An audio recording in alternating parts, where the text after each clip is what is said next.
Welcome, everybody. We're talking again with Ted Sevransky, professional sports bettor out in Las Vegas. And, you know, first and foremost, Ted, fantastic job last night. What I learned early in this business, I don't get down and I don't dwell on the losses, and I certainly don't gloat and tap myself on the back for the wins. But I think it's very, very important to our viewers out there to learn what I learned, some of the most important betting points and the advantages that you pointed out yesterday in both Xavier and Portland in the NBA, how the loose lines in college compared to a tighter line in NBA. It just, everything that you pointed to yesterday as advantages and betting tips, it all played out. And again, I just want to let you know, I appreciate it. I know our viewers appreciate it as well, because 2 tickets were cashed once again, thanks to you. Now, in the NBA tonight, Ted, we've got a very pissed off Spurs team taking on the Houston Rockets, and I'm anxious to hear your breakdown. I, again, feel like I know what direction you're going to go, but with Howard in and Duncan out, what's your breakdown, and where's the motivation, and where's those those tips that we could use for tonight? Well, first, I appreciate the kudos. Thank you very much. It's very flattering. It's nice when the stuff that you predict on video actually takes place kind of how you predicted it that evening. So that's always a benefit, and I appreciate that. But again, start off today, the record's 0-0. It doesn't matter what you did yesterday.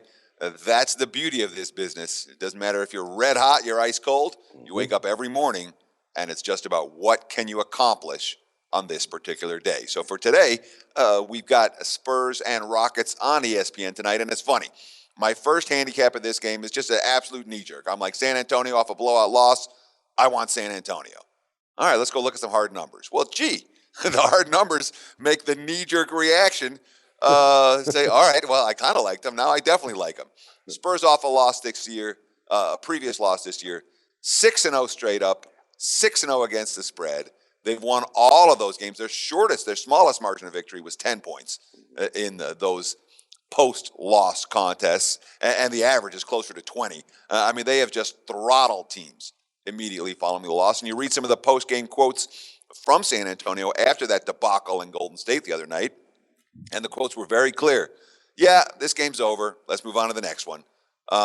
So I'm not anticipating any type of a hangover for the Spurs against Houston this evening. And speaking of quotes, Ted, I got to throw this out there. I heard one verbatim today from Greg Popovich, and after that game, he said that was a perfect example of boys against men. And my God, if that doesn't get into the heads of these guys psychologically, and he knows how to do that, you know, very similar to Phil Jackson back in the day. But I personally think with Duncan out, I don't think it's going to stop the motivation. I think they're too much of a veteran team, and they're absolutely looking at this and saying, we got to straighten this ship right now. And you nailed it, 6-0 against the spread, coming off a loss, and there's not a bigger loss, I don't think, that they want to make amends for than the one they just took, or should I say ass-whooping that they took.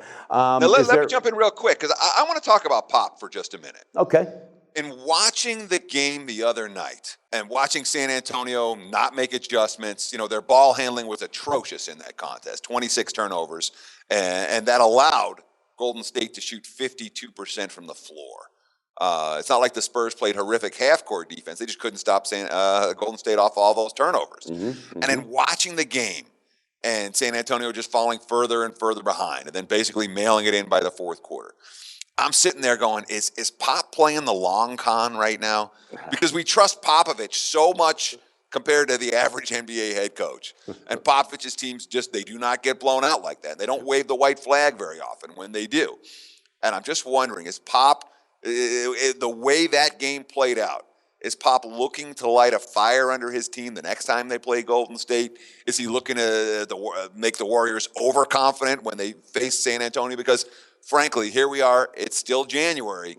We all expect to see the Warriors and the Spurs playing for the NBA title in the Western Conference Finals this spring. And yeah, I know they're going to have to beat someone from the East when it all said and done. But frankly, it's the Warriors and the Spurs going to be playing for the NBA title. So you just wonder if that long con is in there, if Pop is looking at the bigger picture and not the, well, we lost to Golden State, so now our team stinks and we got to worry about it thing. I sensed none of that out of San Antonio. You know, and if there were odds on that, I would absolutely put my money on it, Ted, because there's no doubt in my mind he could have reeled that thing in probably. But like you said, what a way to get that outside advantage down the road, planting that seed for down the road. And the moves that he makes, and he does it like that, and it's always interesting, from out of nowhere, he's sitting 4 starters, and he does it so nonchalantly. I love the guy, and I know they're going to bounce back. I like the call on that. But I do have one question with Houston, Ted. And again, even though 6-0 coming off of a loss with the Spurs, the fact that Ariza right now and Harden are absolutely playing in beast mode. They're on top of their games. There's no doubt about it.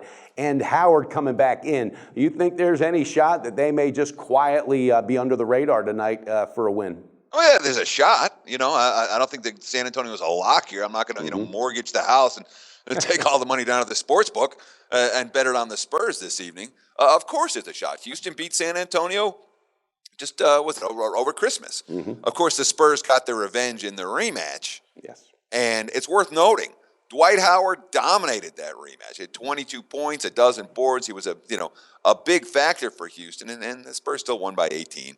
That's what San Antonio obviously is capable of doing. You mentioned the Tim Duncan absence this evening, and Duncan's a non-factor. San Antonio as a team, when anybody's out and the markets adjust, my knee-jerk reaction is the market shouldn't be adjusting here because there is the Warriors have more quality depth than anyone, but frankly, San Antonio's roster literally goes 15 deep. Pop can use every guy on his roster, and he does. And, it's not a good thing for the Spurs without Duncan. Obviously, he's an impactful player.